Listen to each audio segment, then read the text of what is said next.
Great pleasure that Carmen Doherty, who is the co-chair of our Public Education Committee, is here, and she will chair this and moderate this panel. So thank you very much.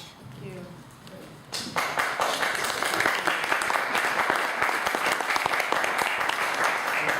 Good morning, everybody. I would like to first thank the ADA section of individual rights and responsibilities for developing and creating such a wonderful conference around such a critically important issue of education. Today we have a distinguished panel, and I'll give a brief introduction of each person and then let them share their stories which led them to run for local boards. First, we have Mr. Scott Lang. He served as the 37th mayor of the city of New Bedford from his inauguration in January 2006 until January 2012. We also have Suzanne Oweda. She served at the Arlington, Massachusetts School Committee from 2001 to 2007, where she was the chair of that committee in 2003. We also have Patrick Guida, who is the president-elect of the National Association of State Boards of Education and a partner at Duffy and Sweeney. And last, we have Shirley Brandman, who is serving her second term as a member of the Board of Education of Montgomery County, Maryland. So with that, I will start with Mr. Guida. If you could tell us a little of your background and how you came about in the Board of Education role. It's safe to say that I'm a strong advocate of public education. I'm proud also to say that I really honestly believe in my heart that public education is the foundation of our democracy. I believe it's the cornerstone on which we build our democracy, and I also think that it's our opportunity for the perfect meritocracy if it works right and if it works well. And of course, there's a lot of problems with that assumption. And of course, it's demonstrated in no small part by the achievement gap that everyone in public education struggles with. I first became involved with this, I would say, very strong support and advocacy for public education in my local town. I'm not a native of Rhode Island. I grew up in upstate New York in a very good public school system. At that time, Nelson Rockefeller was promoting public education throughout the state. He spent a great deal of money supporting it. So when I was in college, I continued my interest in public education, but frankly was too busy then. And then I went to law school at Case Western Reserve in Cleveland, Ohio.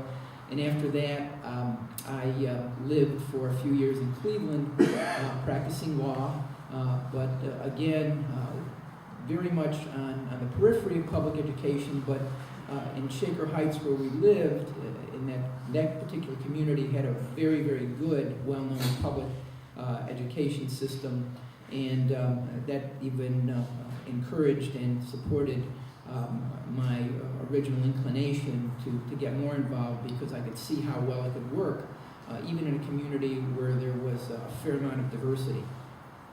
I moved to Rhode Island in 1982 and very quickly got involved in public education in Barrington, Rhode Island, and first ran for a school committee after having been involved in a number of activities that were related to public education.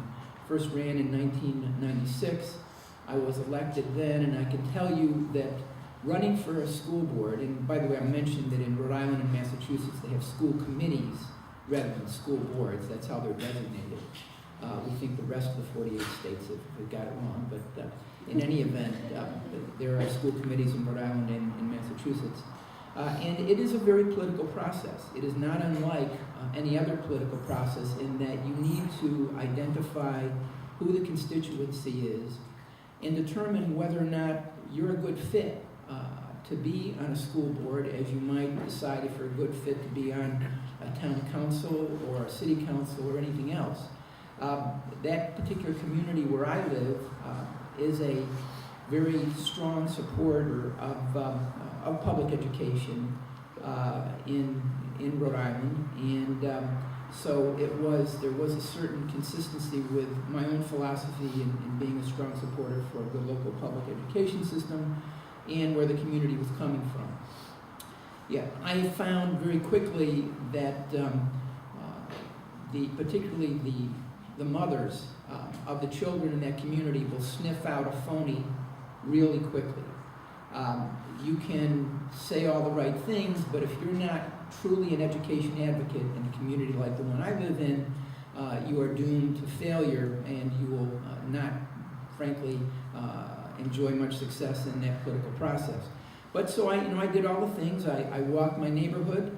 I spent a good deal of time at public events and getting to know people and to articulate my views about education. I spent another fair amount of time writing for a politically reserved area of our local newspaper for the election process, a political statement on my position on public education every week for 8 weeks prior to the election, and the local newspaper accommodated that from any willing candidate, and in fact they encouraged that.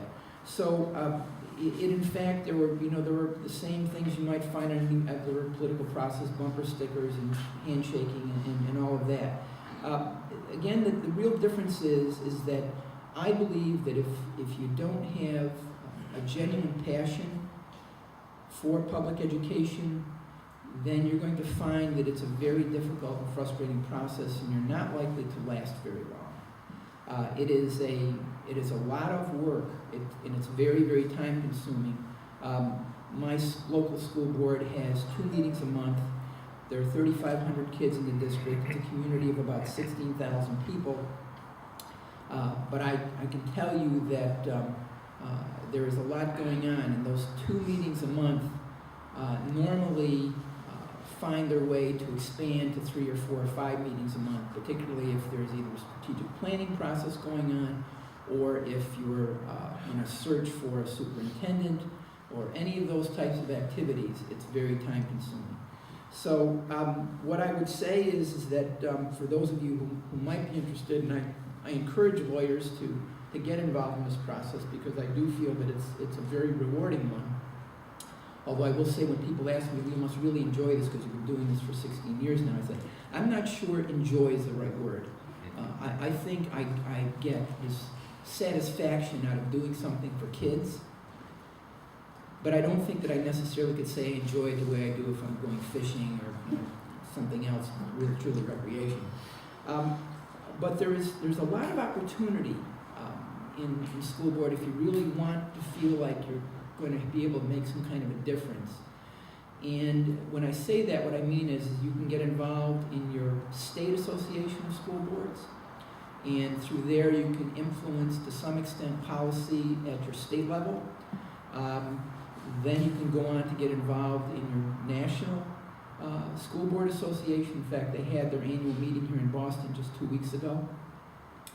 And if you're so inclined, there are plenty of opportunities for doing that, much to the chagrin of my law partners, because it is extremely time consuming, and it frankly takes a good deal of time, not only away from your home, but your office.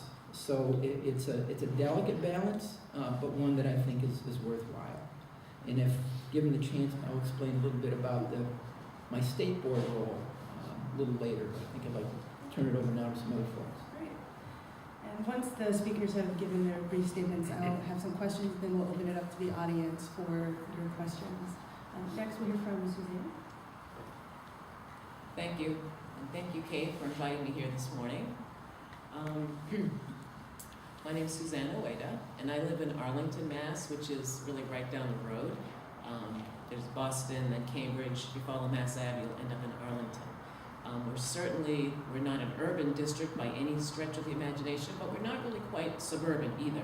We're a little bit in between. I'll just give you a little background about how Arlington, the town government of Arlington, just so you can kind of put it in perspective when the other speakers speak, because I think we're all a little bit different that way. Arlington is a town, and in Massachusetts that makes a really big difference whether you're a town or a city. Arlington is a town. We're only 5.5 square miles. but our population is about 45,000, so we're quite dense. Our school population is just about 5,000 students. Our form of government, as I said, we're a town, so we have a board of selectmen who hire the town manager, and we have a school committee, and the school committee hires the superintendent. We also have, in Massachusetts, there's still, if you're designated as a town, you're still run by town meeting. So we have a really very active, very lively town meeting, and there are 21 voting precincts in Arlington, and 12 members from each precinct are elected town meeting members. So we have our town meeting is 252 people. So that is about as a democratic type government and as local as you can get. So if you live in Arlington and you really want to get involved in your local politics, town meeting is a great place, and it's very lively. It's almost, each week when the Arlington Advocate comes out, it's almost a spectator sport where people look at the decisions of town meetings. So it's quite interesting. I served on town meeting for quite a number of years before I got involved on the school committee. Our budget is about $50 million for our school budget. Our town budget is about $124 million for our town. Arlington has changed over the years demographically, and we're fairly proud of our school system. It has made really good improvements. Our MCAS, which is our state scores, consistently run above the state average. But I think we're even more proud of the fact that we're really trying to educate for the whole student. One of the things, I don't know, in 2010, the Department of Public Health did a study of districts across Massachusetts of the obesity rate of children in the public schools, and Arlington has the lowest obesity rate of the state of 9.6%, and we were quite proud of that because it also included towns, as we all know. So much of that is just based on your demographics, and wealth is probably the biggest influence of how healthy children are, but we scored much lower than many of the other much wealthier communities in Massachusetts. So as a school committee member, putting policies into place that really promoted our academics, but also helped the whole child, I think we're quite proud of that. I ran for school committee, but just a little bit about myself, my own background. I grew up in Arlington, and when I graduated from high school, I couldn't get out of there quick enough because it seemed very small to me. It was very, basically, a very white community, Irish Catholic, Italian Catholic. So I left Arlington and really left for quite a long time, and I ended up out in California where I got my law degree. I worked for the Human Rights Commission out there for a little bit, and then I came back to Massachusetts after I was married and had 2 small children. And I just started to observe. I was not interested in living in Arlington at all. I looked at a lot of different communities, and something kept pulling me back to Arlington because it really did change. It changed quite a lot from when I was growing up there. And so we bought a house in Arlington, and I was working as a guardian ad litem for children in the protective custody here in Massachusetts. And I was just observing. My children were just about to enter the public school, so I was observing just how Arlington was run and how the school system was being run. And I just noticed that the school board members, the school committee members, one of them was the man that was on it when I was still there from when I was a child. And so that struck me as a little, that was a long tenure, which was great, but things hadn't changed much, and they were looking at the school district kind of the same way they looked at it when I was in school there, and of course, things had changed. So after I'd been in town meeting for a while, I decided I could really make a difference